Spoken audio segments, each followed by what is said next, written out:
Hey guys, welcome to the 8th lecture of digital signal processing, and this is Soban, and in today's lecture we will be discussing discrete Fourier transform. Now discrete Fourier transform is basically a part of the family Fourier analysis which is based on decomposing signal into sinusoids.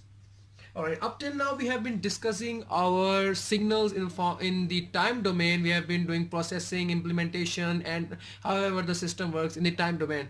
But from now on we're going to work our signals in the frequency domain.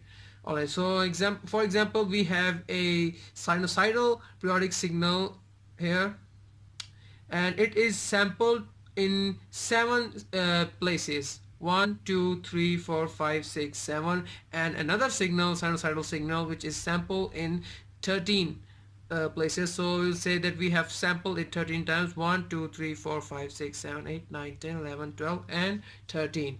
Now if we want to consider these signal with another perception and another point of view, let's just say in the frequency domain, we will look at this like this.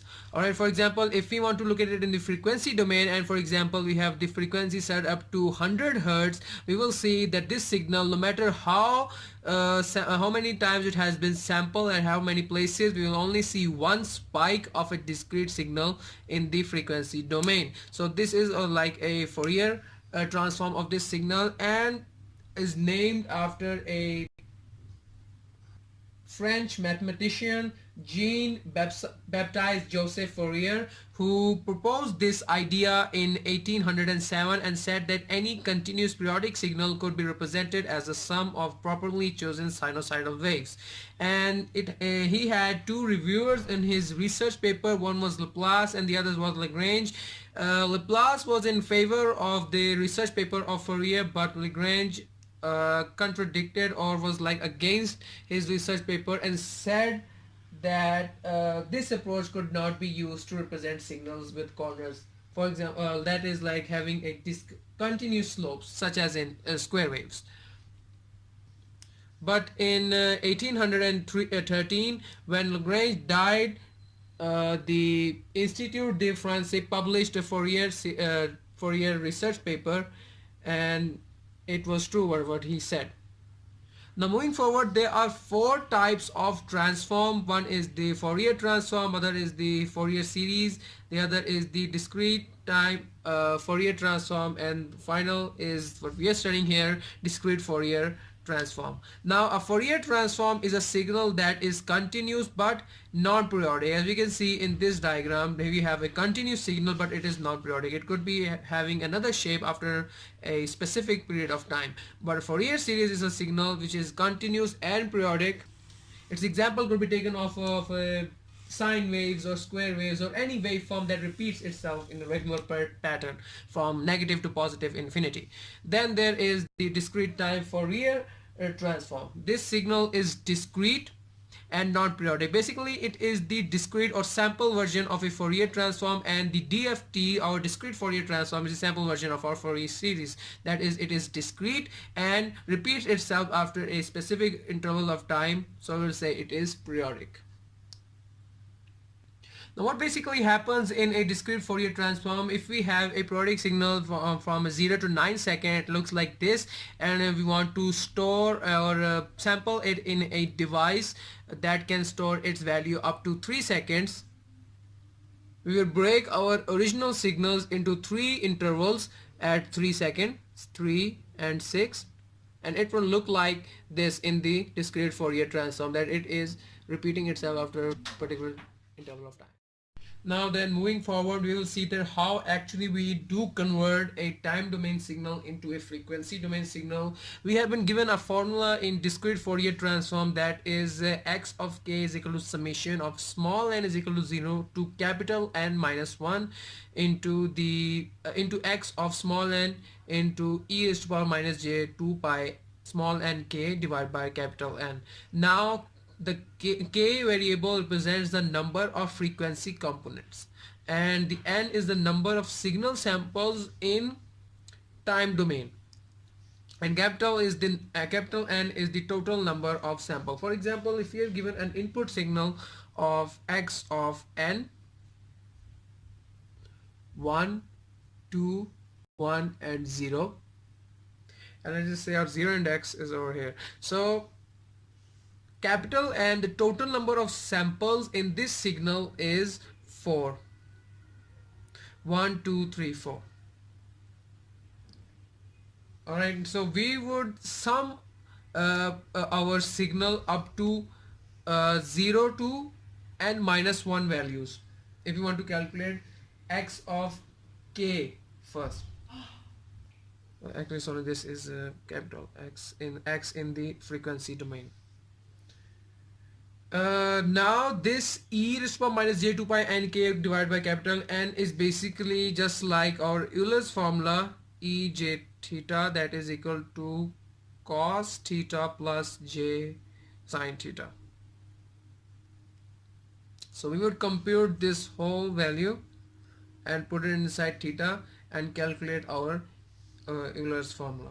Now this unit circle can be divided into the number of samples dependent upon the value of capital N. For example, if we have n is equal to 4, we divide this unit circle into 4 segments.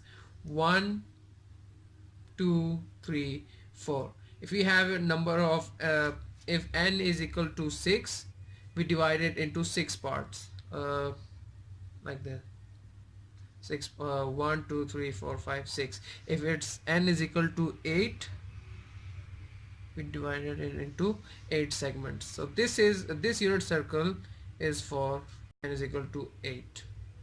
If we have an odd number, let's say n is equal to 3, so we would compute its segments with the formula 360 divided by n. That would be, since n is equal to 3 here, so 360 by 3 is equal to 120. So one of our signal would be over here 1. This is one segment. The other would be at this segment, and the last segment would be comprising of this part. Now this capital N can be greater or equal to the number of signal samples in time domain. Now moving forward, let us calculate the value of x in the frequency domain.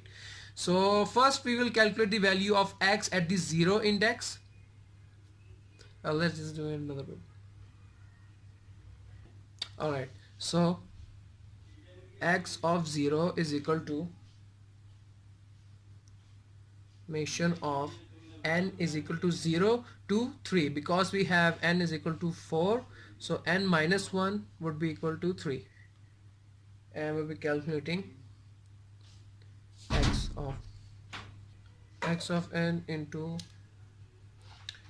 e is power j 2 pi n, and this is for k is equal to 0, so we will put the value of k 0 here, divided by capital N. Then for, let's say, we will calculate up to 3, x of n into e j 2 pi n 1 by capital N. Then for x is equal to 2, summation of n is equal to 0, 3 x of n e j 2 pi n 2 divided by capital N, which is 4 by the way. And after that, for the final part, we will calculating x 3 0 x e j 2 by n value 3 by n. So now let's compute our capital X of 0. Then we will be having first at 0 index the value of x at 0 index into e j 2 pi n. Since this is 0, it will compute a whole value of 0. Then at x1 again e raised to power 0. Then at x is equal to 2 e raised to power 0, and finally for x by 3 e power 0. Now our original input signal was x of n is equal to 1 2 1 0 1 2 1 and 0, and this was at the 0 index. So at the 0 index we have the value 1, this is 1, plus 2 1 plus 1 1 plus 0 into 1. So this will be 1 plus 2, that is 3, 3 plus 1, and that is 4. So this is our value of x, it's 0 and x in the frequency domain. Now for the value of x in the frequency domain of x1, we will be calculating x of 0, then e 2 pi, let's just calculate over here, 2 pi n by 4. Alright, so this will be pi by 2, so n pi by 2. So we have for 0 it is 0, then at 1 index, oh sorry, this is not 0, this is 1. We will put the value of 1 here, pi by 2 into, and also j, so this will be pi by 2.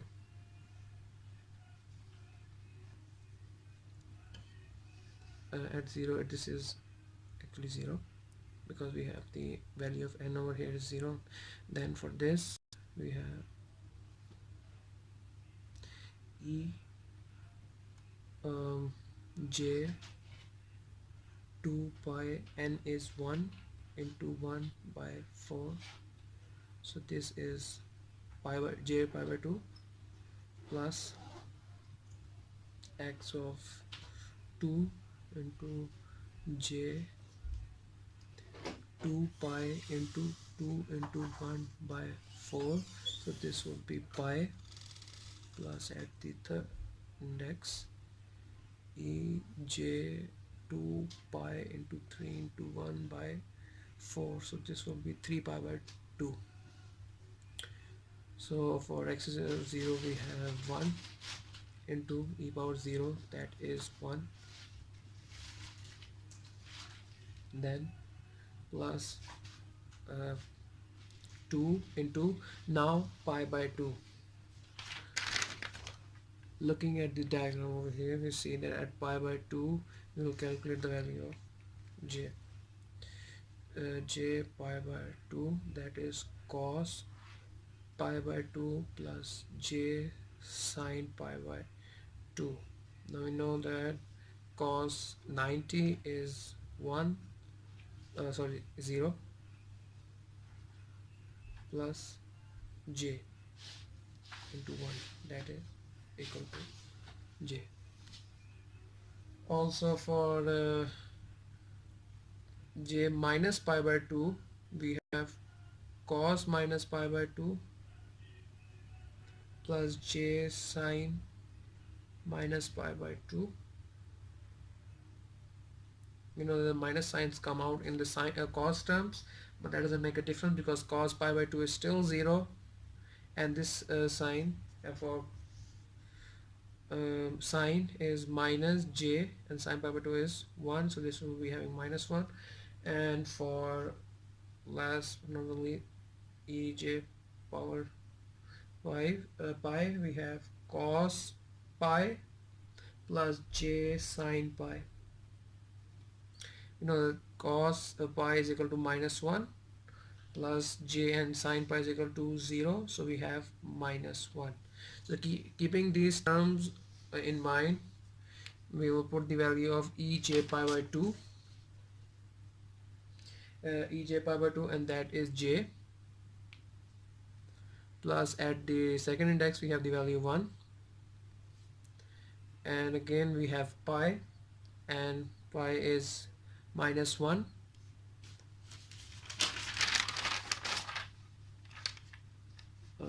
like this over here.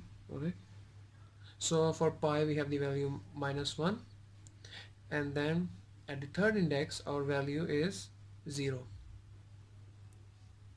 and for 3 pi by 2, this value, that means minus pi by 2, we have our value minus j. So comparing all of this, we have 1 minus 1, this would cancel each other, and only term remaining is 2j.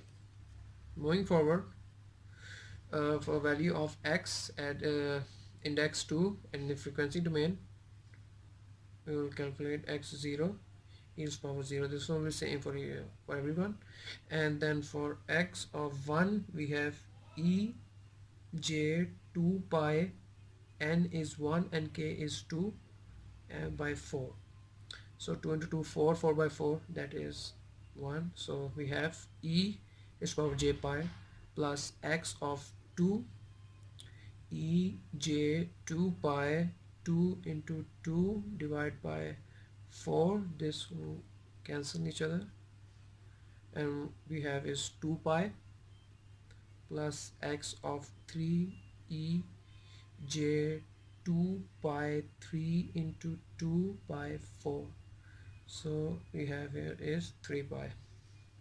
Whether it may be 0 or 2 pi or 3 pi, the value is still 1 for e power 0 or e power j2 j2 pi 3 pi pi. Actually no, that is not the case.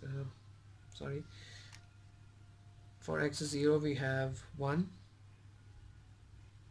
For e power 0 this is 1. X of 1 we have value 2, and e power j pi about at pi we have e power j pi is equal to -1, plus as x of 2 we have 1, and e power j 2 pi results in 1 because that is at over here, and in this position we have the value of 1. And then again we have for x of 3 it's 0, and e is power e is power j 3 pi, that still results in -1. So this term is 0. 1 plus 1, that is 2, minus 2, this results in 0. Finally, for the value of x in frequency domain of the third index, we have x of 0 into e power 0 plus x of 1 into e j 2 pi 3 into 3 by 4 plus x of 2 e j 2 pi 3 actually sorry, this is 1, this is 2, this is 3 by 4 plus x of 3 e power j 2 pi 3 into 3 into 4. So we have this 1 into 1 as usual, and for this we have at index 1 we have the value 2. Now computing this, we will be having 3 into 2, that is 6. 6 divided by 4, we have that value e power j 2 by 3. For this we'll be having 2 into 4, 4 divided by 4 1. For this we have e is power j 3 pi. Over here we'll be having 9 into 18, 18 by 4, that is 9 by 2, e is power j 9 by 2. Actually this is 3 pi by 2, sorry. Alright, for 3 pi by 2 we had the value j minus j plus as x of 2 1, and for e j minus 3 pi, that is -1, plus 0 into 2, so from 2 9 by 2, that doesn't really matter because it is being multiplied by the term 0, so it will result in 0. So for now we have 1 minus 2j minus 1 plus 0, we cancel this and we have minus 2j.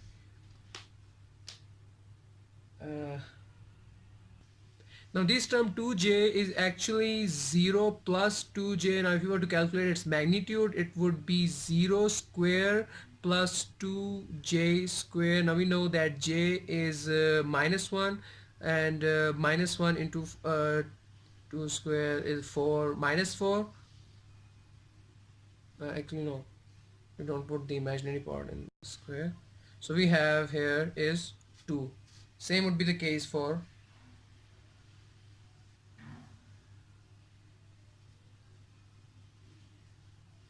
this.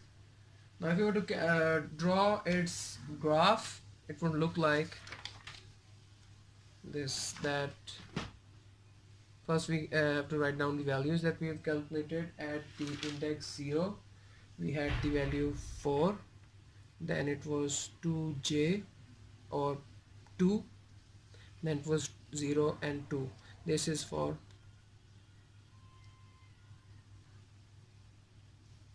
actually okay.